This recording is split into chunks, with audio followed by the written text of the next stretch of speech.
Hello, beautiful people. It's me, Inferno, here, and today I'm here to give you a quick video. I felt like I had to. I feel like I not necessarily had to, but should get a video up. I've been doing pretty much one upload a week, which isn't really all that good. I don't know. It's been busy, tired, all that stuff, but that's besides the point. Today, as you read by the title, I'm here to talk about 5 things that I want to see in Breath of the Wild 2, the sequel. Obviously, these are just kind of like hopes. Do I expect these to happen? Not necessarily. It would be very cool if they did, though. And I feel like a lot of people will agree with me when I say what I want to see in this game. So starting off number 5, there's not going to really be any visuals. I mean, unless you count the mouse as a visual. I don't really have anything for visuals, so just put this on in the background or something. Number 5 is more civilizations. So as we know, Breath of the Wild was set post-apocalyptic, 100 years after the Great Calamity, and so it made sense that there weren't that many civilizations, and all the ones that were there were in the outskirts of the region. There was nothing in the heart, the center of Hyrule. It was all in ruin. The closest civilization to Hyrule Castle is either Goron City. It's either Goron City or Kakariko Village, but I consider it to be Kakariko Village because Goron City is all the way up on top of Death Mountain. So, yeah. I definitely want to see more civilizations in it since Calamity Ganon has been defeated. Should be able to help sort of rebound from the Great Calamity and help Hyrule grow and prosper again. Do I expect there to be a ton of civilizations like there were before the Great Calamity? No, I just want there to be a couple more because I really like the towns in Breath of the Wild. Number four is I want the story to evolve with as the more you play the game. When I say that is I want the story to evolve like a traditional Zelda game. The way that they had the story in Breath of the Wild was all set in the past, and you had to go out of your way to find it, the memories. And you know what? That was cool. That was unique. I didn't have really any problems with it much, but I feel like now, especially with the sequel to this, we need the story to evolve. There's no point in putting it back in the past when the first game was all about learning about the past. So I very much expect them to evolve the story with the as the game moves on, as you play more of the game. I very much expect that to be the case. Do I expect there to be some realm of the past? Yes, I feel like there are going to be many things that have to do with mainly Ganondorf's past, but I want the story to evolve, and I don't want to have to go out of my way to find it. Number 3 on the list is traditional Zelda dungeons. I feel like I've talked about this before. But the Divine Beasts were a cool, great idea in my opinion, but they weren't enough for a full dungeon in my opinion.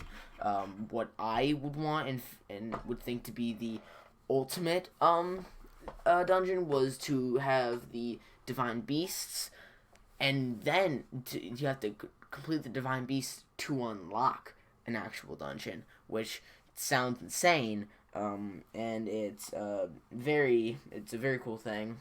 In my opinion. Do I expect it to happen? Not really, since this is a sequel. We freed the Divine Beasts, although in the true ending to Breath of the Wild, the last thing that happens is Divine Beast Faruta stops working, and so who knows what's going to go on with the Divine Beast. Seriously, I keep on forgetting how much stuff is like going to possibly happen and how it's going to work. I still just can't believe I'm going to get to go back to Breath of the Wild's Hyrule set after you defeat the Calamity and continue to play the game.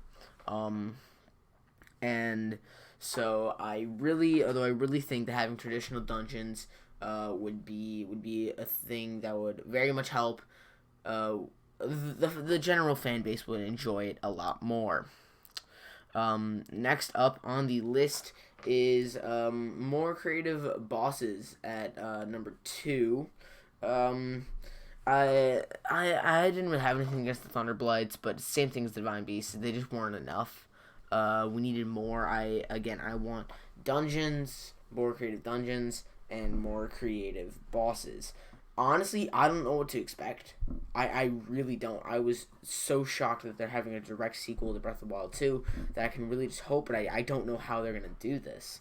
Because it's not like a traditional Zelda game. That was the whole point of Breath of the Wild, and so I don't know what they're gonna do. I can really only hope. And yeah, honestly, just I feel like we need something a bit more than the blights.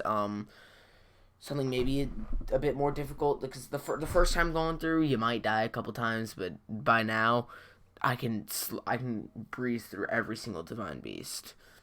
And the fifth and final thing that I hope to see in Breath of the Wild 2 is kind of more of a collective thing, but clear up mysteries and tie up a lot of loose ends. Because I feel like Breath of the Wild, while giving us a lot of stuff, also just left us with so many mysteries, so many things. There's like, I need more, and I feel like that's one of the reasons why they made the sequel in the first place, because there was more to be said, more to be given. And I feel like a lot of these mysteries need to be solved. Most importantly, the Zonai, because we're given nothing but ruins about the Zonai, and I guarantee the Zonai are going to play a bigger role in this game than we think, or even not necessarily think, but bigger than the last game, and they're going to play a massive role in this. And so I want loose ends to be tied, because I feel like this shouldn't be a trilogy. The Breath of the Wild thing shouldn't be a trilogy. The only thing that could make it a trilogy would be if the hero of the Wild, this era's Link, went to a different place like Termina, or pull a Link's Awakening or something like that, and leave this Hyrule. But I feel like Nintendo's not going to do that. They're going to make this a game, then a sequel to the game, to solve everything and continue on with the timeline of these games. And I feel like with the amount of mysteries that Breath of the Wild has left us with, we need Breath of the Wild 2 to really crack down on those and solve them.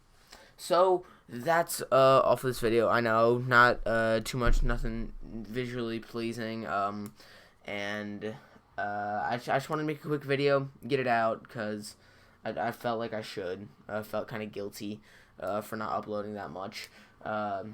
So yeah, really until I feel like until I make another one of these top 5s, really until some Sword and Shield news come out. I might even do a Sword and Shield top 5. Who really knows? I could do a ranking all the new Pokemon from best to worst, in my opinion. I can do those.